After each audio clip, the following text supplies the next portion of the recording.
readers! We have been working really hard in reading to form great reading habits that will turn us into even better readers. Let's take a look at our chart to see what reading habits we've developed so far. We know that habits are things that we do even without thinking that make our lives better in some way. We know that we wash our hands after we go to the bathroom or before we eat to wash off germs. We don't even think about it. We just do it because we know that that keeps us healthy, and we don't need anybody to tell us to do it. We just do it.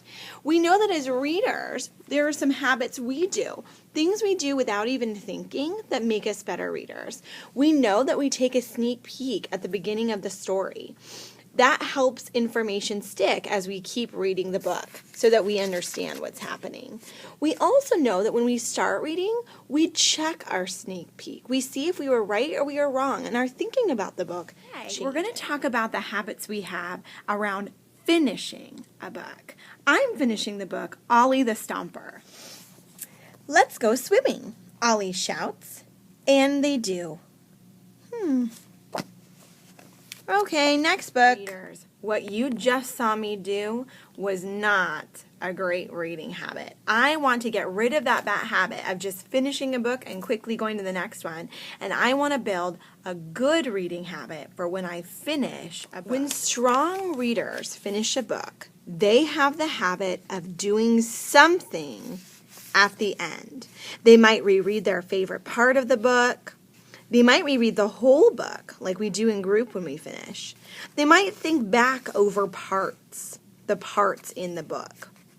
Or they might retell the whole story to themselves.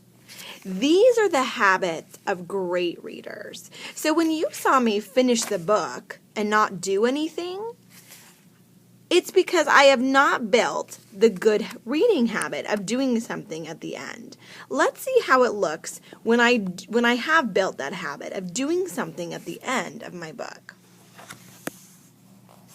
Let's go swimming, Ollie shouts, and they do. This was an interesting book. I like the part where Ollie gets too hot in his boots, and the thing that he wanted all along, he realizes wasn't as great as he thought it would be. That was an interesting part. So readers, this time you saw that when I finished the book, I had the habit of doing something at the end. I chose to go back and reread my favorite part when Ollie thought the boots were too hot. I might also reread the whole book or think back over all the parts of the story. And they do. This was an interesting book. I remember in the beginning, Ollie was with Gossie and Gertie, and Ollie was jealous because Gossie and Gertie were wearing boots, and Gossie's were red and Gertie's were blue. And Gossie and Gertie went tromping everywhere, and Ollie stomped around following them, wishing that he had the boots. And when they went in the rain, and they jumped over puddles. We went to the pond, and all the time Ollie is just following them, even when they hid in the pumpkins.